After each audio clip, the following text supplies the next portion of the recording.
storm was that swept through our region yesterday. Oh my God! Oh my God! Oh my God! Oh my God!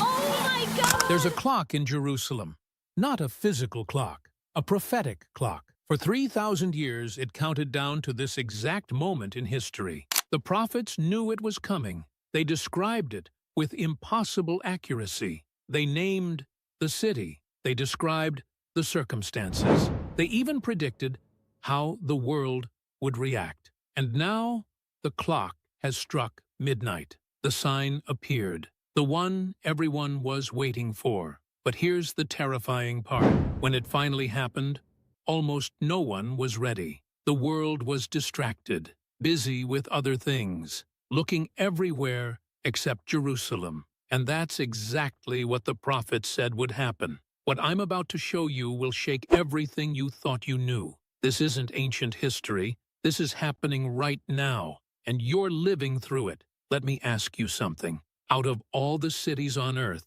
why Jerusalem? Think about it. There are bigger cities, richer cities, cities with better ports, better farmland, better weather, better everything. But for some reason, this tiny city on a mountain became the most fought-over piece of land in human history. And here's what makes that strange. Jerusalem has no natural resources, no oil, no gold mines, no river running through it. It sits on rocky hills in a dry climate. From a purely practical standpoint, there's nothing special about it. Nothing that would explain why empires have fought and died for it for thousands of years. But the prophets knew something we're only now beginning to understand. 3,000 years ago, when Jerusalem was just a small fortress held by a tribe called the Jebusites, God revealed something shocking. This city would become the center of everything, not just for Israel, for the entire world, for all of human history.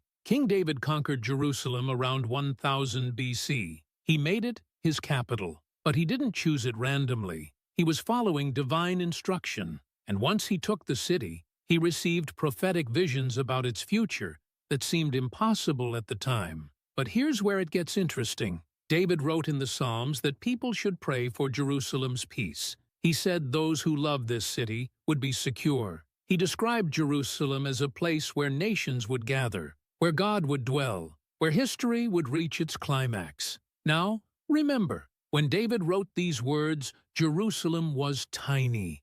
Maybe a few thousand people lived there. It had no temple, no global significance. It was a conquered hill town in a region nobody cared about. But David saw something. He saw that Jerusalem would matter forever, that it would never fade into history like Babylon, like Nineveh, like all the other ancient cities that became dust. He saw that Jerusalem would remain at the center of world attention until the very end. And that's exactly what happened. Think about this. Babylon was once the greatest city on earth. Today, it's ruins in Iraq. Nineveh controlled a massive empire. Today, it's an archaeological site. Rome ruled the known world. Today, it's a tourist destination with old buildings. But Jerusalem? Jerusalem is still in the news. Every single day. World leaders still argue about it. Wars still threaten over it. 3 major religions still claim it. Why?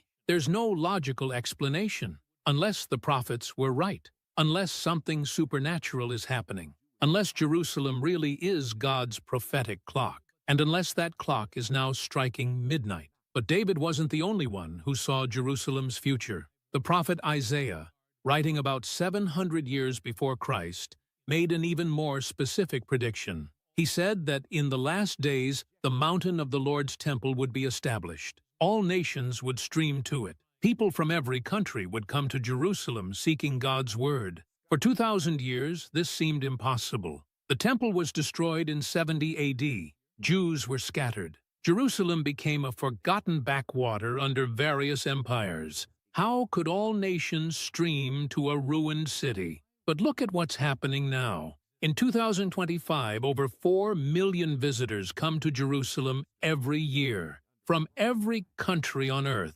Christians, Jews, Muslims, even people with no religion at all. They come from China, from Brazil, from Nigeria, from Australia, all streaming to this tiny city on a hill, exactly as Isaiah described. But wait, that's just the beginning. Because what Isaiah described wasn't just tourism. He described something far more significant. He described a time when Jerusalem would become the focal point of global events, when the whole world would be watching what happens there. And that's exactly where we are right now. Turn on any news channel. Jerusalem is there. Open any news website. Jerusalem appears. Every major world leader has an opinion about Jerusalem. The United Nations has passed more resolutions about Jerusalem than about any other city on earth. This tiny city with no natural resources dominates global attention.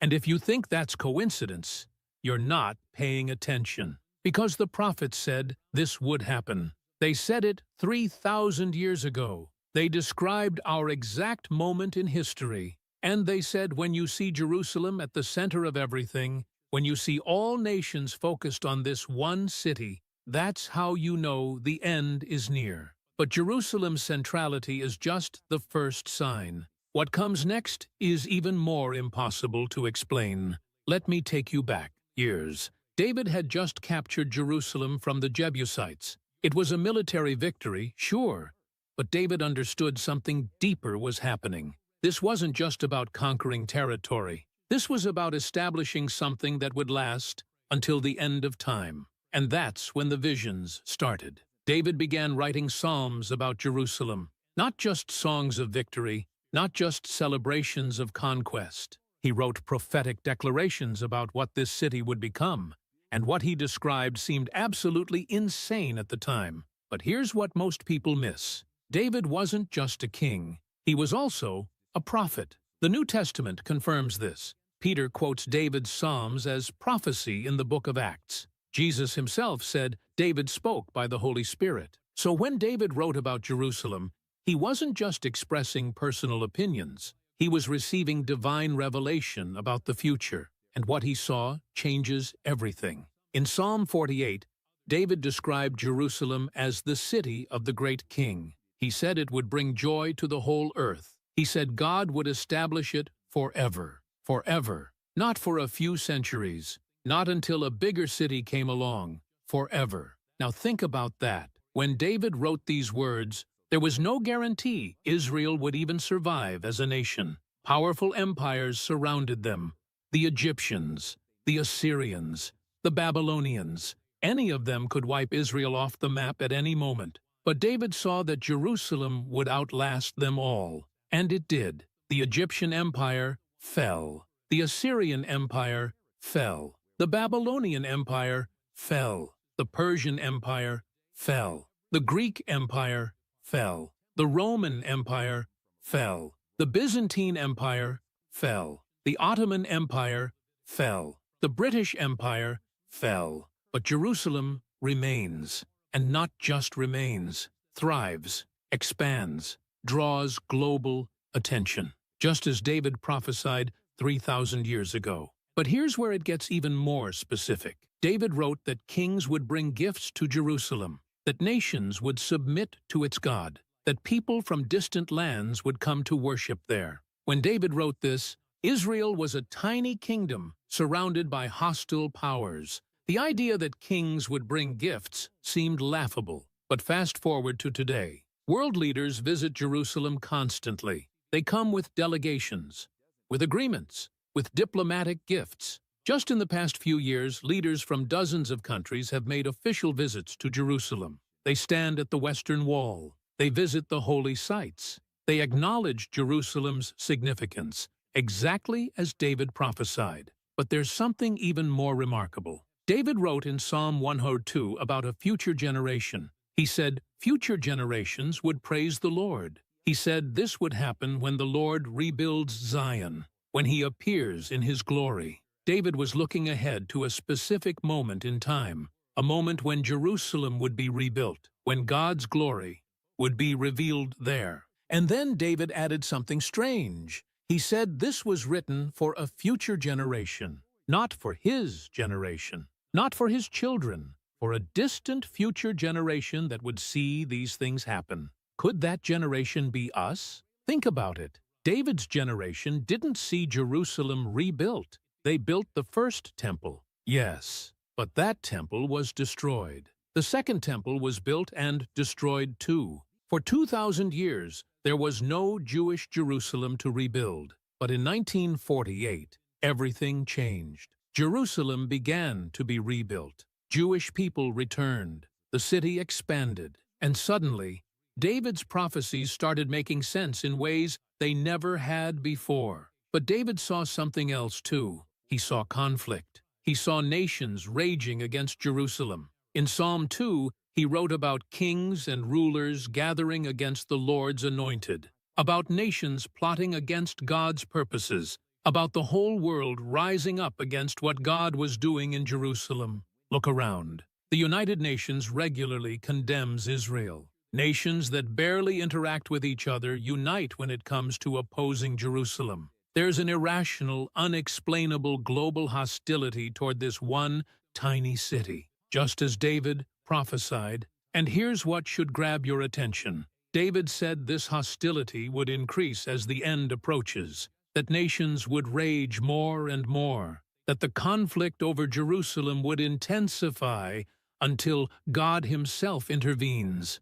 Is that what we're seeing? The answer is undeniable. But David wasn't the only ancient prophet who saw Jerusalem's future. There was another who made even more specific predictions. Predictions that should have been impossible to fulfill. Now let me take you back even further. Before David, before Jerusalem was Israel's capital, before the Israelites even entered the Promised Land, Moses stood before his people and made a prophecy that defied all logic. This was around 1400 BC, maybe 1500 BC. Scholars debate the exact date. But the point is this. Moses spoke about events that wouldn't happen for thousands of years, and he got every detail right. Here's what Moses said. He told the Israelites they would enter the Promised Land. They would possess it. They would prosper there. But then they would turn away from God. They would break the covenant. And because of that, they would be scattered among all nations. All nations. Not just neighboring countries. Not just the Middle East. Every nation on earth. Moses specifically said they would be scattered to the ends of the earth, from one end of the sky to the other. Now when Moses said this, the world was huge and unknown. Nobody had explored it all. Nobody knew how many nations existed. But Moses said Israel would be scattered everywhere. And that's exactly what happened. After the Romans destroyed Jerusalem in 70 AD, Jews were dispersed across the globe. Over the next 2,000 years, they ended up on every inhabited continent: Europe, Asia, Africa, the Americas, Australia. Even isolated islands nobody knew existed when Moses was alive. Jewish communities appeared in China, in India, in Ethiopia, in Brazil, in Poland, in Morocco, in Yemen, in Argentina, everywhere, exactly as Moses predicted 3,500 years ago. But here's the part that should blow your mind. Moses didn't stop there. He said something else, something that seemed absolutely impossible when he said it. Moses said God would gather them back. After scattering them among all nations, God would have compassion on them. He would bring them back to the land of their ancestors. They would possess it again. And this time, they would be more prosperous and numerous than ever before. Think about what Moses was predicting. He was saying, though, a people would be scattered for thousands of years, persecuted everywhere they went, killed in massacres, expelled from countries, hunted and hated. But they would survive. They would maintain their identity. And eventually, they would return home. This has never happened in human history. No other people has been scattered globally, maintained their identity for 2 millennia, and then reconstituted as a nation in their original homeland. It's historically unprecedented, sociologically impossible. There's no natural explanation for it, but it happened. In May 1948, Israel was reborn as a nation. Jews from all over the world began returning. From Europe after the Holocaust, from Arab countries after expulsion, from Ethiopia, in dramatic rescue operations. From the Soviet Union, when the Iron Curtain fell, they came from everywhere, and they're still coming. Right now, today, every week, planes land in Israel carrying Jewish immigrants from dozens of countries, exactly as Moses said would happen, exactly as written 3,500 years ago. But wait, Moses added another detail. He said when they returned, they would be more prosperous than their ancestors, more numerous, more successful. When Moses said this, the land of Israel was flowing with milk and honey. It was one of the most fertile regions of the ancient world. How could future Israel be more prosperous than that? Well, look at Israel today. Israel exports more technology per capita than any country on earth. It has more startups per capita than anywhere else. Its economy is one of the strongest in the world. Its agricultural technology feeds nations across the globe. Its medical innovations save millions of lives. Its cybersecurity protects systems worldwide. A country the size of New Jersey, with fewer people than many cities, is a global superpower in innovation. More prosperous than their ancestors? Absolutely. But Moses saw something else too. He saw that this return would happen gradually, that it would accelerate over time, that in the final days, the gathering would intensify until all of God's people were home. And that's exactly what we're witnessing. In 1948, about 800,000 Jews lived in Israel. Today, there are nearly 7 million. The population has multiplied almost 9 times, and the immigration continues. It accelerates, just as Moses said it would. But here's the question that should keep you up at night. If Moses was right about the scattering, and right about the gathering, and right about the prosperity, then what else was he right about? Because Moses also described what would happen next. Let me paint a picture for you. It's May 13, 1948. The British mandate over Palestine is about to expire. David Ben-Gurion and other Jewish leaders face an impossible decision. They can declare independence and almost certainly face invasion from every surrounding Arab country. Or they can wait and risk losing the opportunity forever. The pressure was unimaginable. Military experts said Israel couldn't survive. The Arab armies were larger, better equipped, better trained. 5 nations were ready to invade the moment independence was declared. Egypt, Jordan, Syria, Iraq, Lebanon, all preparing for war. The United States urged caution. Don't declare independence, they said. It's suicide. Wait for a better time. But Ben-Gurion knew something. He knew about a prophecy written 2,700 years earlier. Isaiah chapter 66 verse 8. The prophet asked a strange question. Can a country be born in a day? Can a nation be brought forth in a moment? It was a rhetorical question. The obvious answer was no. Nations don't appear overnight. They develop over centuries. They grow slowly. They evolve through generations. The idea of a nation being born in a single day was absurd until May 14, 1948. On that day, at 4 p.m. local time, Ben-Gurion stood in the Tel Aviv Museum. He read a Declaration of Independence, and in that moment, Israel was born. A nation that hadn't existed for 2,000 years suddenly existed again. In one day, in one moment, exactly as Isaiah asked. But here's what makes this even more stunning. The very next day, May 15th, the invasion began. Egyptian planes bombed Tel Aviv. Arab armies attacked from every direction. Everyone expected Israel to be destroyed within weeks, maybe days. The new nation had no real army, no air force to speak of, limited weapons. Against 5 professional military forces, it should have been a massacre. But something happened that military historians still struggle to explain. Israel not only survived, it won. By the time armistice agreements were signed in 1949, Israel controlled more territory than the UN partition plan had originally allocated. The Arab armies were pushed back. The nation born in a day had defended itself against impossible odds. And it gets stranger. During the war, Israeli commanders reported unexplainable events. Syrian tanks abandoned without reason. Egyptian forces retreating when they had the advantage. Mistakes by Arab commanders that made no tactical sense. It was as though something beyond human strategy was at work. But let's go back to Isaiah's prophecy. Isaiah didn't just ask if a nation could be born in a day. He continued. He said that as soon as Zion was in labor, she gave birth to her children. The land would bring forth its people. And then he said something remarkable. He said those who love Jerusalem would rejoice with her. On May 14, 1948, Jews around the world celebrated. In New York, in London, in Buenos Aires, in Johannesburg, everywhere there were Jewish communities.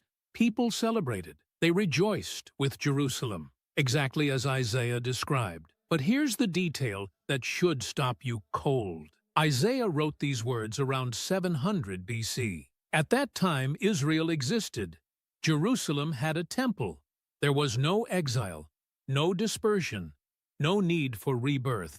Isaiah was describing something that wouldn't even begin to make sense for another 2,700 years. He saw our time, not his. And it wasn't just the birth that was prophesied. The survival was prophesied too. Zechariah wrote about a future time when all nations would come against Jerusalem, when the city would be a heavy stone for the peoples, when anyone who tried to move it would injure themselves. And he said that, in that day, God would defend the inhabitants of Jerusalem. Look at the history. Since 1948, Israel has fought multiple wars against coalitions of nations. 1948, 1956, 1967, 1973, 2006, 2014, 2021, 2023.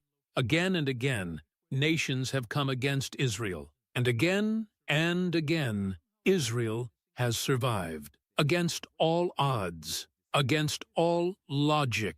The 1967 war is particularly striking. Israel faced enemies on all sides. Military experts gave them no chance. But in 6 days, Israel not only survived, but captured the Sinai Peninsula, the Golan Heights, the West Bank, and most importantly, the Old City of Jerusalem. For the first time in 2,000 years, Jews controlled their holiest site, the Western Wall, the Temple Mount, the ancient city of David, in 6 days. Generals who fought in that war have said openly that something supernatural happened. Things occurred that couldn't be explained by military strategy alone. It was as though God himself was fighting for Israel, just as the prophets said he would. But here's what you need to understand. 1948 wasn't the end of prophecy. It was the beginning. The birth of Israel activated a prophetic timeline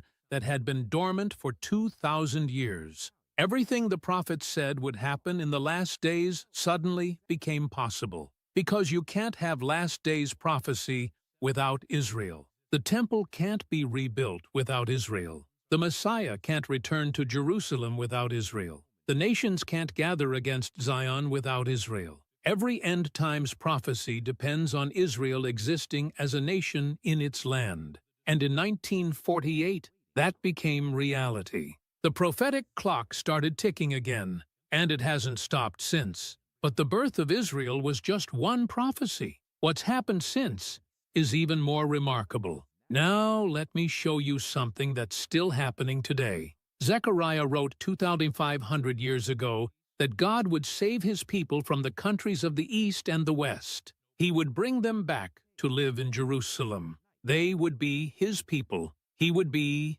their God, east and west. That means everywhere, not just from Babylon, where the Jews were exiled in Zechariah's time, from every direction, every continent, every corner of the globe. And that's exactly what's happening. Since 1948, over 3 million Jews have made what's called Aliyah. That's the Hebrew word for going up. It refers to immigration to Israel.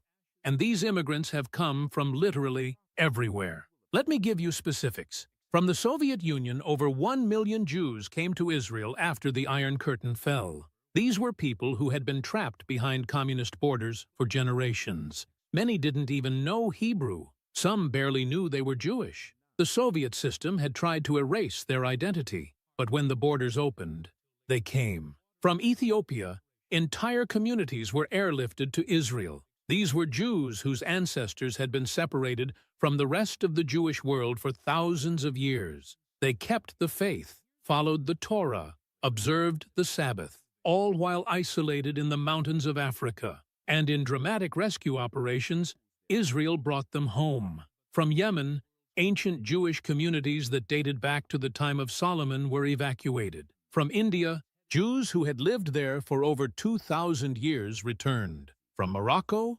Tunisia, Iraq, Iran, Libya, Jews who had been expelled after 1948 found their way to Israel. The gathering is relentless. But here's something most people don't know. Jews are still being discovered. Entire communities that didn't even know their Jewish heritage are finding out and returning to Israel. In Spain and Portugal, descendants of Jews expelled in 1492 during the Inquisition are discovering their roots. These families had been practicing Catholic traditions for 500 years, but they maintained secret practices, lighting candles on Friday nights, avoiding pork, passing down strange customs they didn't understand. DNA testing is now confirming their Jewish ancestry, and they're obtaining Israeli citizenship, returning to the land their ancestors left 500 years ago. In Brazil, communities in the Northeast have discovered they are descended from Sephardic Jews who fled the Inquisition to the New World. Their family names, their customs, their genetic markers all point to Jewish ancestry, and they're reconnecting with their roots. In China, the ancient Jewish community of Kaifeng is being rediscovered. These Jews arrived in China over 1,000 years ago. They built synagogues, maintained traditions, but over centuries they assimilated. They forgot their language, lost their practices, blended in. But now descendants are learning Hebrew, studying Torah. Some are making their way to Israel. There's an organization called Shaveh Israel that works specifically to find these lost communities. They've identified potential Jewish descendants in places nobody expected: Japan, Nigeria, Colombia, New Zealand. Everywhere they look, they find them. And here's what makes this prophetic. Jeremiah wrote that God would bring his people back from the land of the north and gather them from the ends of the earth. He specifically said that among them would be the blind, the lame, expectant mothers, women in labor. A great throng would return. Not just the young and strong, everyone. And that's exactly what happened during the rescue operations. During Operation Solomon in 1991, Israel evacuated 14,000 Ethiopian Jews in just 36 hours. They used military aircraft, civilian planes, everything they had. And they didn't select only the healthy ones. They brought everyone. Elderly people over 100 years old who had never seen an airplane. Pregnant women who gave birth during the flight. Sick people needing immediate medical care. Children too young to understand what was happening. Everyone, just as Jeremiah prophesied 2,600 years ago. And there's another detail in Jeremiah's prophecy that's haunting. He said they would come with weeping. When you watch the videos of these rescue operations, that's exactly what you see. Elderly Ethiopian Jews weeping as they touch Israeli soil for the first time. Holocaust survivors crying at the sight of the land their families dreamed about for generations. Russian immigrants in tears as they finally practice their faith openly. Weeping, not sadness. Joy mixed with grief. Relief mixed with pain. The emotion of centuries finally finding release. Exactly as Jeremiah described. But let me ask you something. How did these prophets know? How could Jeremiah, writing 2,600 years ago, describe scenes that would happen in 1991? How could Zechariah predict immigration from east and west when the whole world hadn't even been discovered yet? There's only one explanation. They were seeing our time. They were describing our generation. They were writing about the exact moment in history we're living through right now. And if they were right about all this, what else were they right about? Because the gathering isn't complete. More Jews are coming every year. The numbers are accelerating. And according to the prophets, this gathering is a sign of something much bigger, something that's about to happen in Jerusalem. Let me tell you a story that sounds like a movie, but is completely true. In the mountains of Ethiopia, there was a Jewish community that had been isolated for over 2,000 years. They called themselves Beta Israel. They kept the Sabbath. They followed the Torah. They practiced Jewish traditions that dated back to ancient times.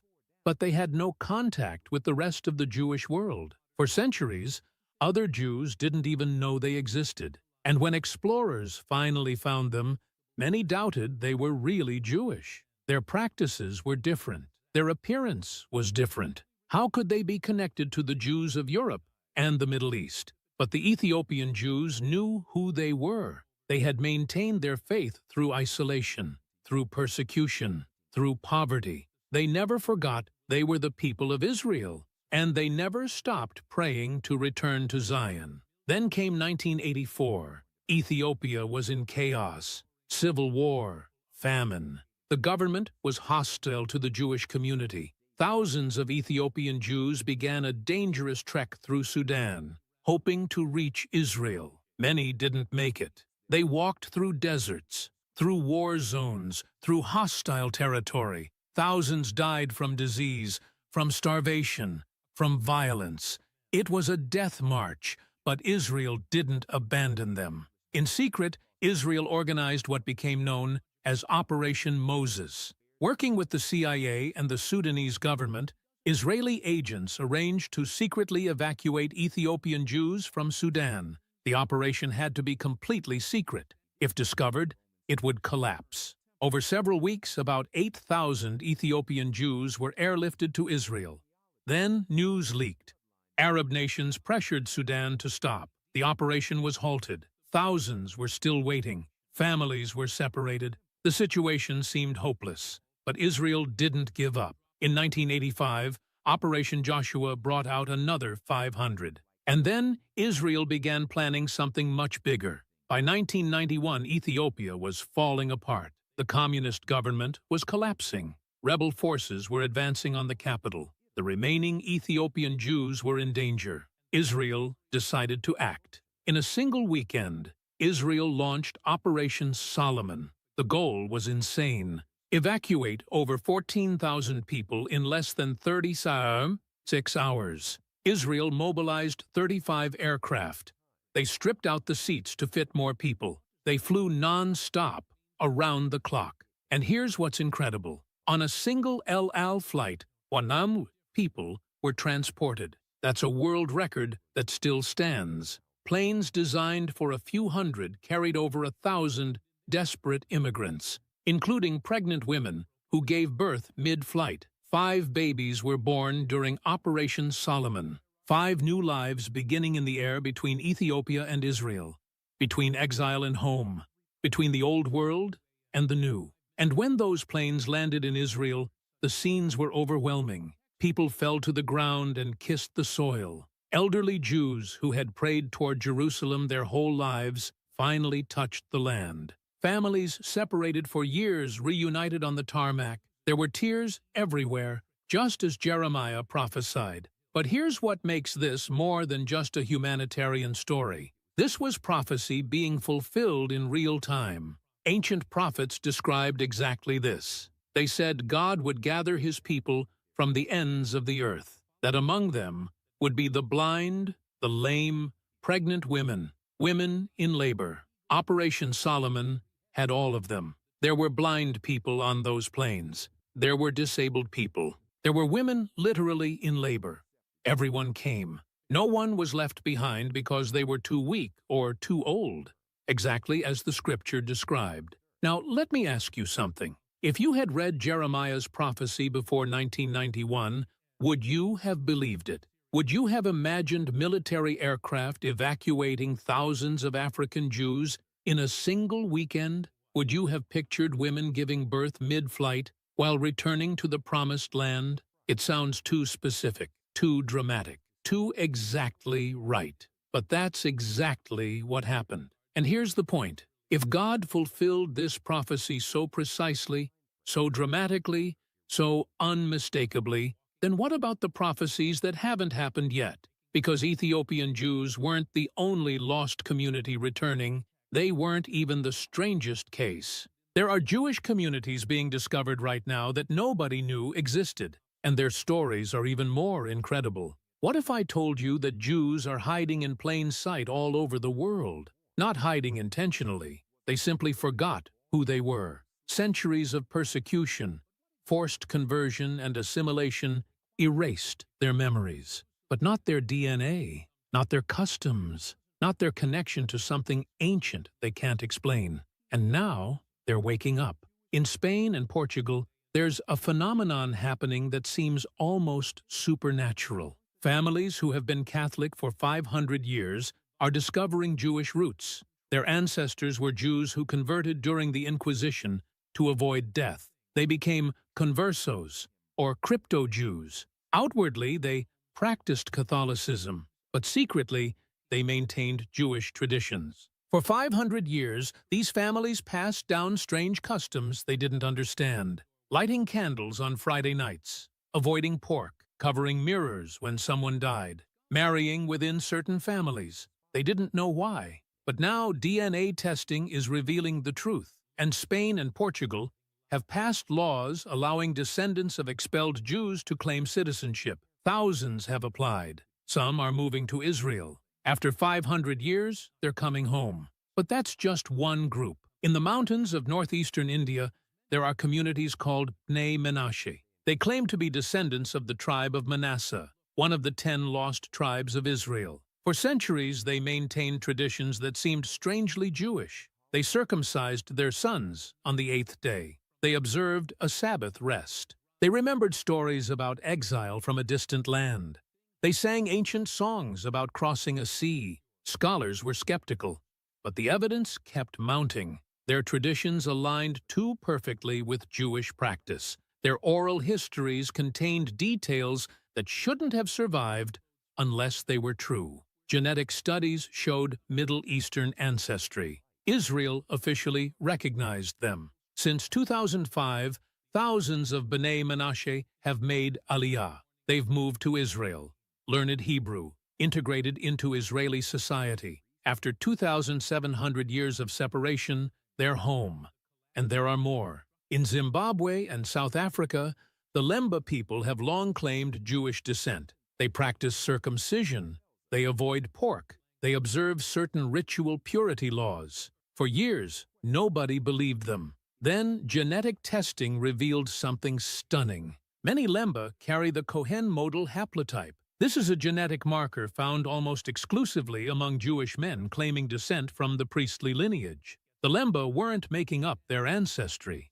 Their DNA confirmed what their traditions had preserved. Thousands of years in Africa, and they still carried the genetic marker of Jewish priests. In China, the Kaifeng Jewish community is experiencing a revival. These Jews came to China over 1,000 years ago on the Silk Road. They built synagogues, maintained traditions, but over centuries, they assimilated into Chinese culture. By the 20th century, they had almost completely disappeared, but not entirely. Descendants still knew their family histories. Some had Hebrew characters on ancient gravestones. Some maintained traditions they couldn't explain. And now, with renewed interest in Jewish heritage, they're rediscovering who they are. Some have made Aliyah. They've learned Hebrew from scratch, connected with the Jewish world, returned to the faith of their ancestors. And here's what's prophetically significant. These discoveries keep accelerating.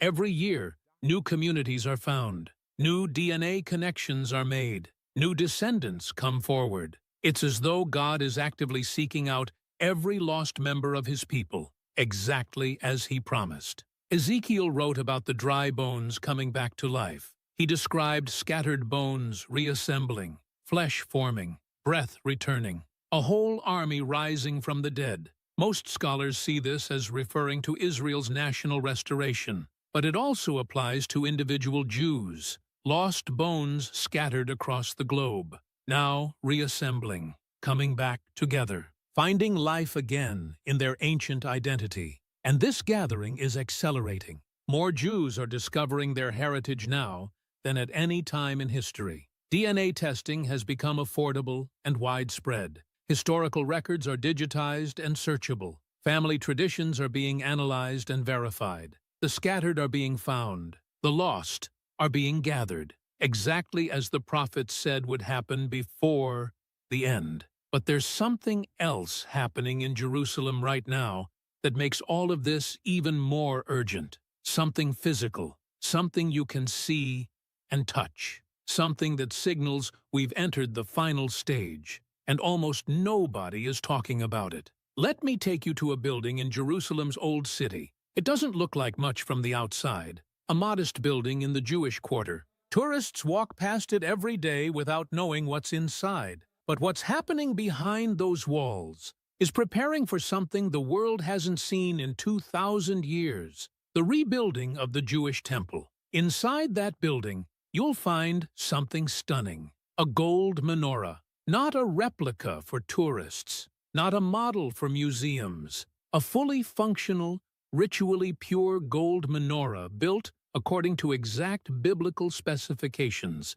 It weighs over half a ton. It's covered in real gold, and it's ready to be placed in the third temple the moment that temple is built. This isn't fantasy. This isn't fringe believers dreaming. This is real. The Temple Institute has been working for decades to prepare everything needed for temple service, and they've made remarkable progress. Let me tell you what's already completed. The garments of the high priest. These aren't simple robes. They're incredibly complex. The breastplate, with 12 precious stones representing the 12 tribes, the blue robe with golden bells, the linen undergarments, the turban with its gold plate inscribed, "Holy to the Lord," all made according to Exodus specifications, the silver trumpets used to call assemblies, the incense altar, the showbread table, the copper laver for priestly washing, the lottery boxes for the Day of Atonement. The Temple Institute has created all of them. But that's not all. They've reconstructed musical instruments mentioned in the Psalms, harps, lyres, cymbals, all based on archaeological evidence and biblical descriptions. The exact instruments that once echoed in Solomon's temple, ready to play again. They've even recreated the sacred incense formula, 11 specific spices mixed according to ancient tradition. The exact incense that once filled the Holy of Holies with smoke. Everything is prepared. But here's what most people don't realize. These aren't just religious artifacts. They're functional, ritually pure, made specifically to be used in actual temple service. The Temple Institute isn't building a museum. They're preparing for an active, operating third temple. And they're not alone. Jewish groups worldwide support this effort. Donations come from every continent. Engineers and architects have drawn up detailed plans. Archaeologists have mapped possible construction sites. Legal scholars have analyzed the religious law requirements. The groundwork is extensive. Now, you might be wondering about the obvious obstacle, the Temple Mount, the most contested piece of real estate on Earth, where the Muslim Dome of the Rock currently stands. Here's something interesting. Recent archaeological studies using ground-penetrating radar have mapped the Temple Mount's underground features, and they've discovered something important. The exact location of the original temple may not be where the Dome of the Rock stands. Some researchers believe the Holy of Holies was located north of the Dome of the Rock. If true, it might be possible to build the third temple without disturbing the Muslim structures. This is still debated. Not everyone agrees, but the possibility has energized temple preparation efforts. And there's another obstacle being addressed. You need priests to run a temple, not just anyone who volunteers. You need descendants of Aaron, members of the priestly lineage. And after 2,000 years, how would you even identify them? DNA testing. It turns out there's a genetic marker called the Cohen modal haplotype. It appears predominantly in Jewish men named Cohen, Cohn, Khan, and similar variations. These names derive from Cohen, the Hebrew word for priest. The genetic marker suggests common ancestry, a priestly lineage preserved for 3,000 years. Men carrying this marker are being identified. Some are training in temple procedures, learning the ancient rituals, preparing to serve in a temple that doesn't yet exist, but could exist very soon. And then there's the matter of ritual purity. According to Jewish law, anyone who has contacted a dead body is ritually impure. And since we've all been around death in some form, everyone is technically impure. Temple service requires purification. The purification ritual requires something very specific: the ashes of a red heifer. This is where things get really interesting. The red heifer must be completely red. No white or black hairs. Never used for work. Never yoked. Finding such an animal is extremely rare. In all of ancient history, only 9 red heifers were ever used. The 10th, according to tradition, would be prepared in the time of the Messiah. And in recent years, red heifer candidates have been born in Israel, inspected by rabbinical authorities, watched carefully as they matured. Some were disqualified when stray hairs appeared, but others have passed inspection. Red heifers of the appropriate age now exist in Israel, ready for potential use. If this sounds like obscure religious detail, think again. This is a major prophetic indicator. The red heifer is essential for temple service. Without it, ritual purity cannot be restored. The temple cannot function. But with it, the final obstacle is removed. Everything is ready. The implements, the garments, the priests, the plans, even the red heifers. All that's missing is the political opportunity, the right moment, the trigger event. And some believe that trigger is closer than anyone imagines. Let me explain why the red heifer matters so much. In Numbers chapter 19, God gave Moses specific instructions about purification. Anyone who touched a dead body became ritually impure. To become pure again, they needed to be sprinkled with water mixed with the ashes of a red heifer. This sounds like ancient ritual, irrelevant to modern life, but it has massive implications. Without purification, no one can enter the holy areas of the temple. Priests can't serve. Sacrifices can't be offered. The temple cannot function. The entire system depends on the availability of red heifer ashes. And for 2,000 years, there have been none. The last red heifer was used before the temple was destroyed in 70 AD. Since then, the Jewish people have been in a state of ritual impurity, unable to restore temple worship even if they wanted to. Until now. In 2022, 5 red heifer candidates were brought to Israel from Texas. They were inspected by rabbinical authorities, verified as meeting the biblical requirements, raised under careful supervision to prevent disqualification. By 2024, some of these heifers reached the required age. They are ready for use. This has sent shockwaves through religious communities worldwide. Some see it as a sign the Third Temple is imminent. Others see it as a precursor to end times events. The response has been significant, but there's more happening. The Temple Institute has established a school for priests. Men who carry the Cohen genetic marker are learning temple procedures. They study the ancient rituals, practice the sacrificial services, learn the choreography of worship that hasn't been performed in 2 millennia. They are training for a job that doesn't yet exist, but could exist soon. Imagine that. Men in modern Israel learning how to slaughter animals, prepare offerings, maintain sacred fires, and perform rituals their ancestors last performed 2,000 years ago, all in preparation for a temple that hasn't been built yet. This is active faith. This is preparation for prophecy fulfillment. And the training is detailed. Priests must know which blemishes disqualify an animal for sacrifice. They must understand the exact procedures for different offerings. They must memorize the layout of a temple that exists only in ancient texts and artistic reconstructions. They practice in mock-ups. They study diagrams.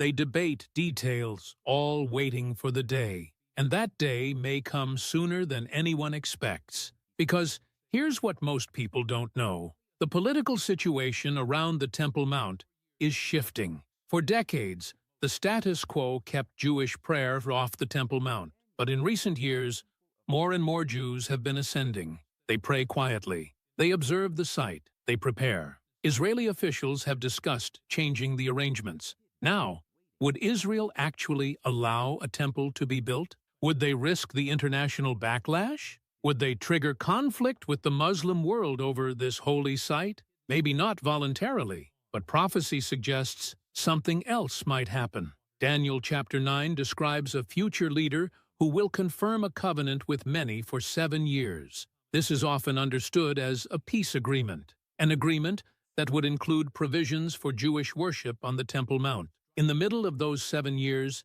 this leader will stop the sacrifices. He will set up something called the abomination of desolation in the holy place. But wait, for sacrifices to be stopped, they must first be started. For something to be set up in the holy place must exist. Daniel is describing a functioning temple, a temple with active sacrifices, a temple in Jerusalem during the end times. And everything needed for that temple is now prepared. The implements, the garments, the trained priests, the red heifers, the architectural plans, the identified location, all waiting. When you connect these dots, when you see how carefully everything has been prepared, when you realize that pieces are falling into place that have been missing for 2,000 years, something becomes clear. We are not in ordinary times. We are in prophetic times. The temple clock is ticking,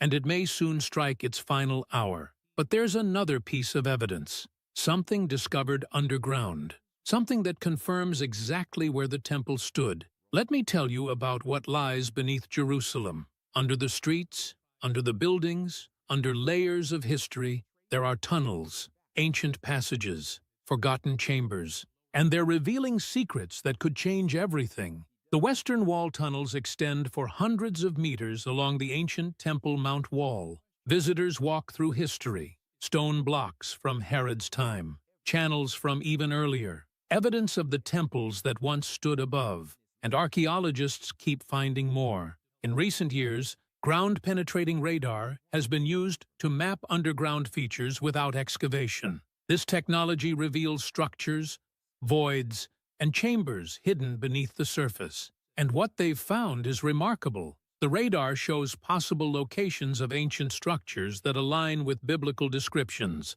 foundations, passages, chambers. Some researchers believe they've identified where the Holy of Holies actually stood. This matters enormously. If the exact location of the original temple can be established, it affects where a future temple could be built. Some researchers argue there's space on the Temple Mount to build without disturbing existing structures. Controversial? Absolutely. But the research continues, and there's something else being found. Thousands of artifacts are being recovered from Temple Mount soil. For decades, Muslim authorities have been excavating on the Temple Mount without archaeological supervision. They've dumped tons of soil containing ancient artifacts outside the old city. Israeli archaeologists have been sifting through this debris. What they've found confirms continuous Jewish presence. Coins from the First and Second Temple periods, pottery shards with Hebrew inscriptions, fragments of ritual objects,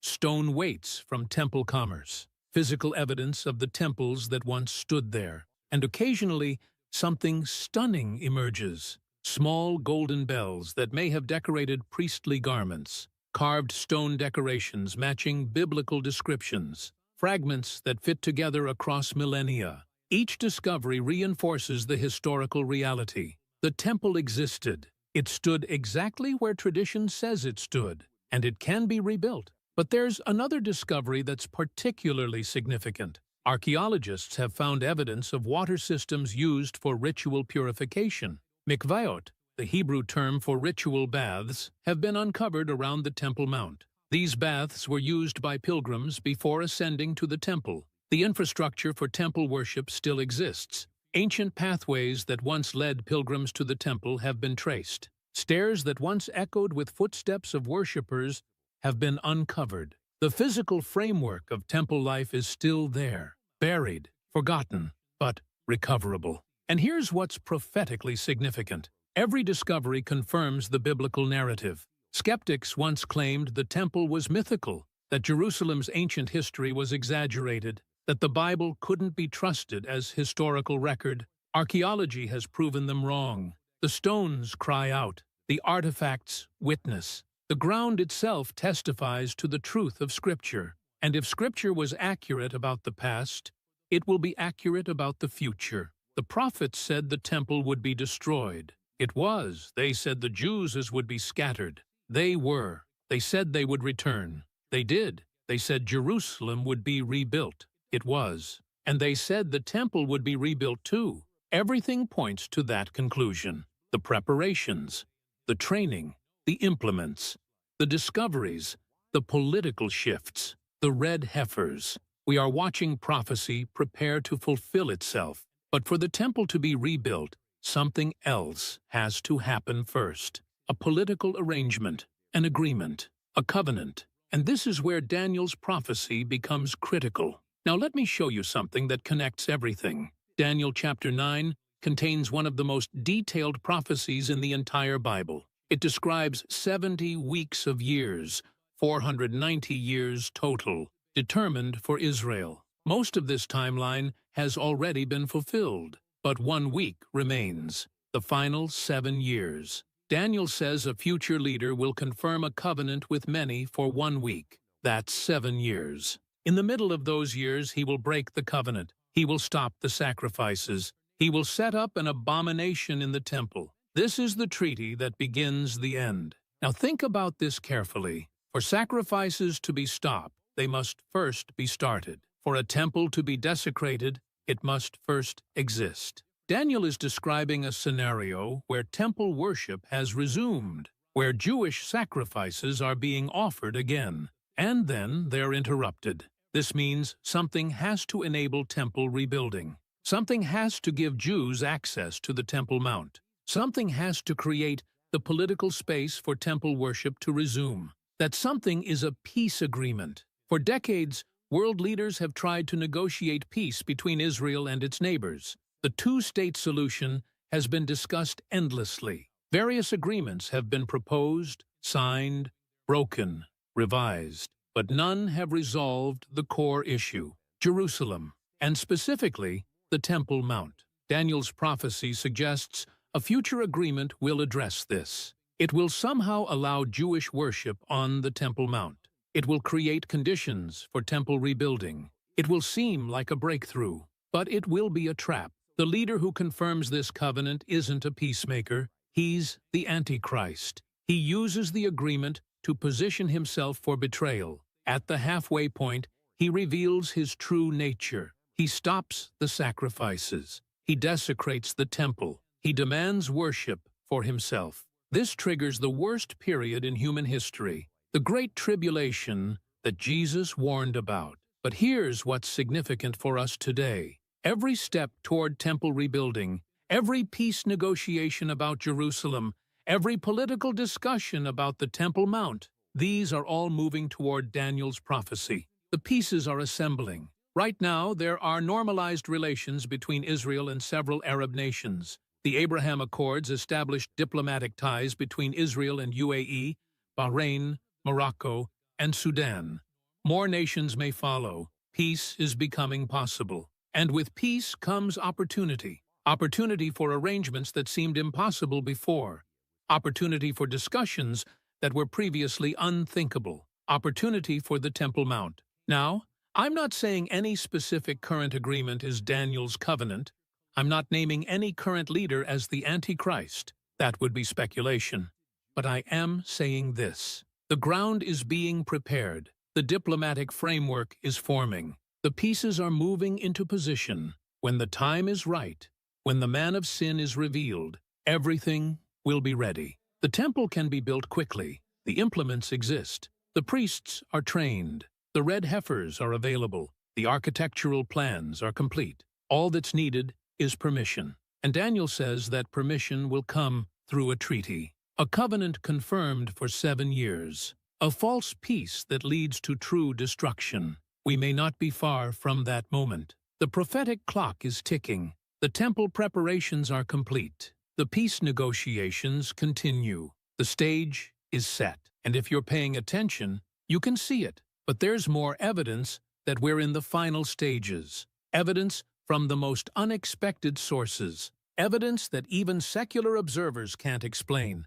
Let me tell you about the only dead language in human history that came back to life. For almost 2,000 years, Hebrew wasn't spoken in everyday conversation. It was used in synagogues. Rabbis studied sacred texts in Hebrew. Prayers were recited in Hebrew, but nobody used it to buy groceries, to call their children for dinner, to gossip with neighbors. Hebrew was dead, like Latin, like ancient Greek, like Sanskrit, languages that scholars study, but nobody speaks. And then something unprecedented happened. In the late 1800s, a man named Eliezer ben Yehuda decided Hebrew would live again. People thought he was insane. How do you resurrect a dead language? How do you teach children words for things that didn't exist in biblical times? But Ben Yehuda was determined. He moved to Jerusalem in 1881. He spoke only Hebrew at home. When his son was born, Ben Yehuda raised him speaking nothing but Hebrew. That boy became the first native Hebrew speaker in almost 2,000 years. But there was a problem. Ancient Hebrew lacked words for modern concepts. There was no Hebrew word for ice cream, no word for newspaper, no word for electricity, no word for bicycle. Ben Yehuda had to create thousands of new words. He based them on ancient roots. He took biblical Hebrew words and adapted them. He mined ancient texts for forgotten vocabulary. He created logical combinations. Word by word, he rebuilt a language. And it spread. Jewish immigrants to Israel learned Hebrew. Schools taught in Hebrew. Newspapers published in Hebrew. By the time Israel was established in 1948, Hebrew was ready to be a national language. Today, over 9 million people speak Hebrew fluently. Children argue with their parents in Hebrew. Scientists publish research in Hebrew. Comedians tell jokes in Hebrew. It's a living, breathing, evolving language. The only dead language ever fully resurrected. Linguists are amazed. There's no other example in history. Latin spawned Italian, Spanish, French, but Latin itself didn't return. Ancient Greek influenced modern Greek, but ancient Greek didn't come back. Only Hebrew. And here's the prophetic angle. Zephaniah chapter 3 verse 9 says something striking. God will purify the lips of the peoples. They will call on the name of the Lord together. Many scholars see this as pointing to Hebrew's restoration, the pure language returning. And there's more. Isaiah spoke of a time when the language of Canaan, which is Hebrew, would be spoken again in the land. Jeremiah described blessings being spoken in Jerusalem once more. These ancient prophecies are finding fulfillment. Walk through Jerusalem today, and you hear it. Shalom, peace. Baruch Hashem, blessed be the name. Todah, thanks. The ancient words echoing through modern streets, just as the prophets said. But there's something deeper here. Hebrew isn't just any language. It's the language God used to speak the world into existence. It's the language of the Torah, the language of prophecy, the language in which the covenant was given. Its resurrection isn't mere linguistics. It's preparation. When the Messiah returns, he'll rule from Jerusalem. The whole world will come to learn from Zion. What language will they learn? Hebrew, the language of God's word, the language that was dead and is now alive, just like Israel itself, dead for 2,000 years, scattered and decimated, yet now alive, thriving, speaking the ancient tongue. If God can resurrect a language, he can resurrect anything, including these dry bones, including this dead world, including you. But Hebrew isn't the only impossible thing happening in Israel. The land itself is being transformed in ways the prophets described with stunning accuracy. When Mark Twain visited the Holy Land in 1867, he described it as desolate, a silent, mournful expanse. Weeds covering rich soil, no trees, no vegetation, just dust and rock and abandonment. The land of milk and honey had become a wasteland. For centuries, it stayed that way. Ottoman rulers neglected it. Swamps bred malaria. Deserts spread. What was once productive farmland became barren. The land seemed dead. But Isaiah had said something different. In chapter 35, Isaiah prophesied that the desert would rejoice. The wilderness would blossom. Like a crocus, it would burst into bloom. The burning sand would become a pool. Springs would appear in the thirsty ground. For 2,700 years, this seemed like poetry. Nice words. Symbolic language about spiritual renewal. Nobody expected literal fulfillment. Then the Jews returned, and they began transforming the land. The Negev desert covers about half of Israel. It was considered completely worthless. No water, no soil, just rock and sand and heat. Who could make anything grow there? Israel could. They developed drip irrigation technology. Instead of flooding fields with water that evaporates, they deliver water directly to plant roots, drop by drop, precise and efficient. This technology was invented in Israel, and it changed everything. The desert bloomed. Today, Israel exports billions of dollars worth of agricultural products. Tomatoes grow in the desert. Flowers bloom in the sand. Date palms produce fruit where nothing lived before. Israel exports produce to Europe and beyond. From nothing came abundance. And there's that specific detail in Isaiah. He said the land would bloom like the crocus. Not just any flower, the crocus. And guess what? Crocus flowers are now commercially cultivated in Israel. The specific flower Isaiah mentioned is literally blooming in Israel's desert. Coincidence or prophecy? But that's not all. Isaiah said the burning sand would become pools. Springs would appear in thirsty ground. Water would break forth in the wilderness. Look at what Israel has done. They've built desalination plants along the coast. They take seawater and remove the salt, fresh water from the Mediterranean. Enough to supply the entire nation. Enough to export to neighbors. Water from where there was none. They've drilled wells in the desert. They've captured rainwater. They've recycled wastewater to levels beyond 90%. Water flows in the wilderness through technology, just as Isaiah described, and the reforestation is remarkable. In 1900, there were almost no trees in the land of Israel. Today, there are over 240 million trees. Israel is one of the only countries on Earth where forest coverage has actually increased over the past century. The desert is literally becoming a forest. But here's something even more striking. The climate is changing. Rainfall patterns are shifting. Some scientists report that Israel is getting wetter. After centuries of drought, water is returning to the land. The land is healing. And there's a spiritual dimension here too. The prophets connected physical restoration with spiritual renewal. When the land blooms, the people return. When the desert rejoices, redemption approaches. The physical mirrors the spiritual. Israel's agriculture isn't just farming. It's prophecy fulfillment. Every tomato grown in the Negev, every flower exported from the Arava, every forest planted in the Galilee. They all testify to ancient words becoming modern reality. And if the desert blooming was literally fulfilled, what about the other prophecies? What about the Dead Sea coming alive? Because that's starting to happen too. The Dead Sea is the lowest point on Earth, about 430 meters below sea level, nearly 10 times saltier than the ocean. So dense you float without trying. Nothing lives there.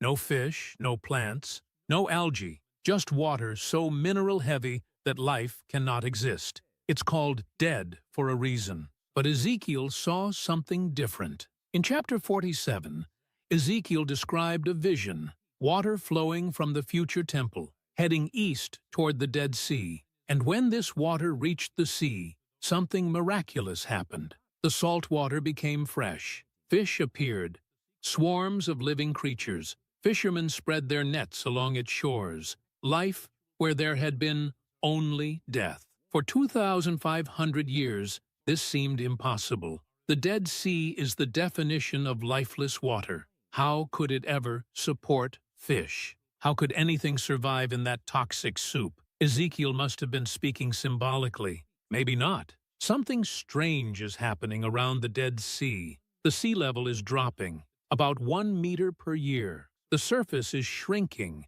as water evaporates faster than it's replenished. This is creating sinkholes around the edges, and in those sinkholes, something unexpected. Fresh water is bubbling up. Underground springs are feeding pools around the Dead Sea's receding shores, and in those freshwater pools, life is appearing. Researchers have photographed plants growing, microorganisms thriving, even small fish swimming, life on the edges of death. Now, this isn't complete fulfillment. The Dead Sea itself is still dead. Fish aren't swimming in the main body of water. Ezekiel's vision describes something far more dramatic, but the conditions are changing, and there are proposals to bring water from the Red Sea to the Dead Sea. Massive engineering projects that would pump water northward. Some plans include desalination. The fresh water output would flow toward the Dead Sea. Fresh water flowing toward the Dead Sea. Sound familiar? Scientists approach this as environmental engineering. They want to save a shrinking sea, but they're potentially creating conditions that fulfill ancient prophecy without even knowing it. The Dead Sea is changing. Life is appearing on its edges. Plans exist to bring fresh water to its shores. The impossible is becoming possible. Watch this space. Because when Ezekiel's vision fully manifests, when fish swim in the Dead Sea, you'll know the temple is standing. You'll know the Messiah is near. You'll know prophecy has reached its climax. The dead coming alive. That's God's signature. And if he can bring life to the deadest water on earth, he can bring life to anything, including you. But there's another sign happening in Jerusalem itself, a sign that marks where we are on the prophetic timeline. For 3,000 years, Jerusalem was defined by its walls. Walls meant protection, safety, survival. Cities without walls were vulnerable, easily conquered, quickly destroyed. Every major city in the ancient world had walls. Jerusalem was no different. David built walls. Solomon strengthened them. Nehemiah famously rebuilt them after the exile. Herod expanded them. The Ottomans constructed the walls tourists see today. Walls defined Jerusalem. But Zechariah saw something different. In chapter 2, he prophesied that Jerusalem would be inhabited without walls. The population would be too great. People and livestock would overflow the boundaries. The city would expand beyond any possible wall, and God himself would be a wall of fire around it. For centuries, this made no sense.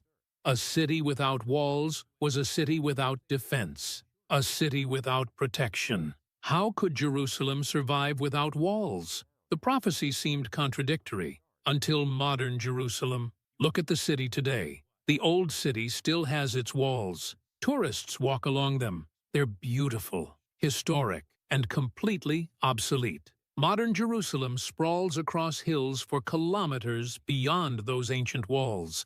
Nearly 1 million people live in metropolitan Jerusalem. High-rises, suburbs, industrial zones, universities, hospitals, all outside any wall. Jerusalem is literally inhabited without walls, just as Zechariah prophesied 2,500 years ago. And what about protection? Zechariah said God would be a wall of fire around the city, not physical walls. Divine defense. Look at Israel's military technology. The Iron Dome intercepts rockets in mid-flight. Over 90% success rate. Missiles that should strike cities are destroyed in the air. Fiery explosions in the sky. A wall of fire. David's sling handles longer-range missiles. The arrow system intercepts ballistic threats. Layer upon layer of defense, all based on detecting and destroying incoming fire. Walls of fire in the heavens. Coincidence?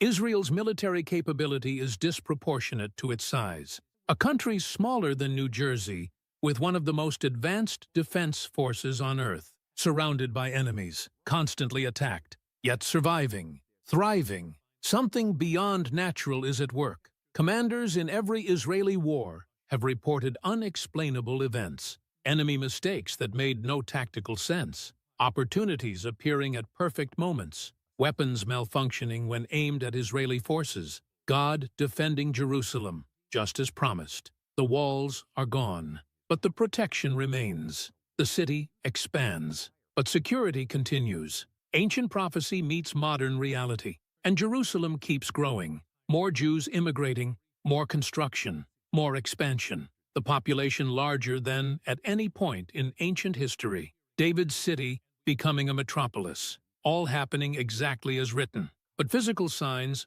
aren't the only evidence. Something even more remarkable is happening in the spiritual realm. Something the prophets said would characterize the final days. Let me tell you stories that Israeli soldiers tell in private. Stories they don't share with media.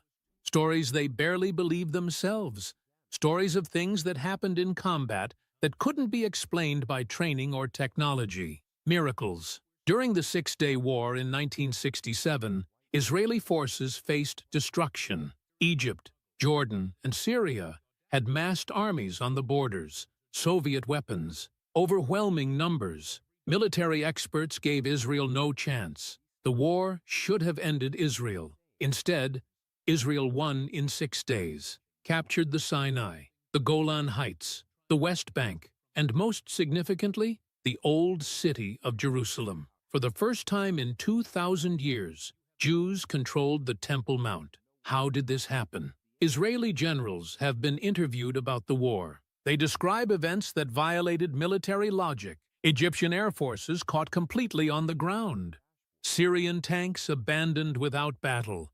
Jordanian commanders making inexplicable decisions. It was as if something was confusing the enemy. In one famous incident, an Israeli force of 12 tanks faced over 100 Syrian tanks on the Golan Heights. The math was clear. Israel would be overwhelmed. The commander prepared for death, but the Syrian tanks stopped. Then they retreated. For no apparent, so where does this leave you? You've seen the evidence. The prophecies written thousands of years ago. The impossible predictions fulfilled in our lifetime. Jerusalem at the center of everything. Israel reborn in a day. The scattered gathered from every nation. The desert blooming. The dead language speaking. The temple preparations complete. The clock is ticking. And here's what you need to understand. These signs weren't given to satisfy curiosity. They weren't revealed so we could watch from the sidelines like spectators at a show.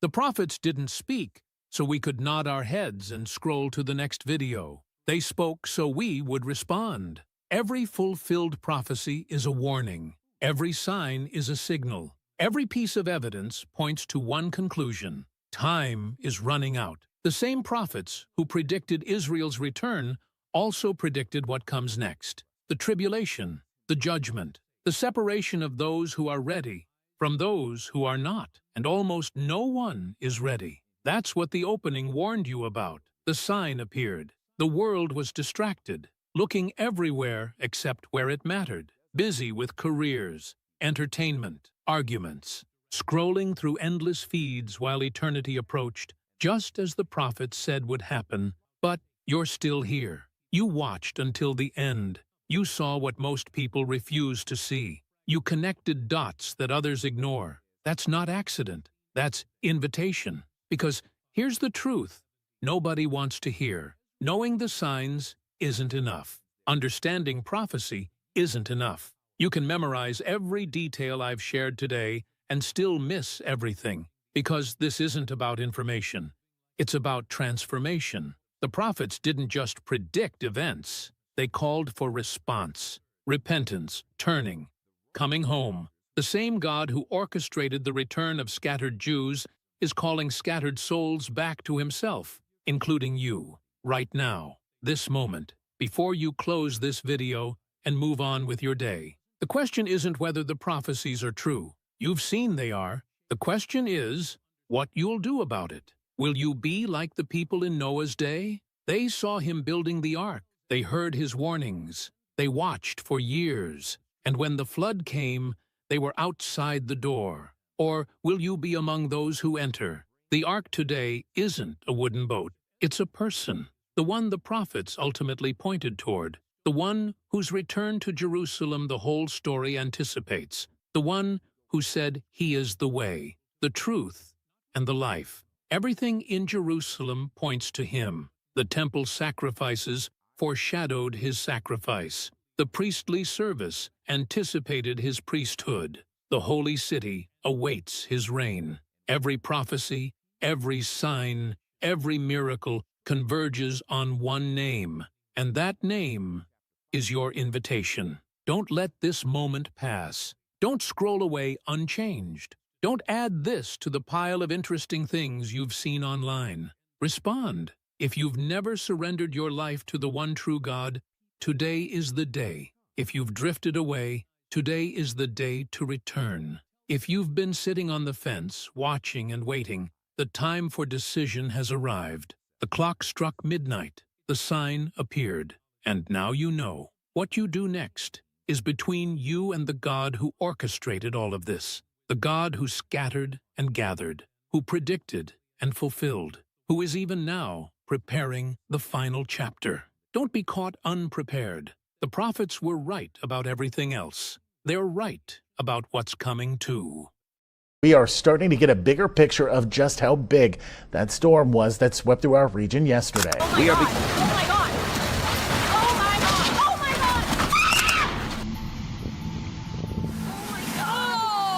Oh my God. Oh my God. There's a clock in Jerusalem, not a physical clock, a prophetic clock. For 3,000 years, it counted down to this exact moment in history. The prophets knew it was coming. They described it with impossible accuracy. They named the city. They described the circumstances. They even predicted how the world would react. And now the clock has struck midnight. The sign appeared, the one everyone was waiting for. But here's the terrifying part. When it finally happened, almost no one was ready. The world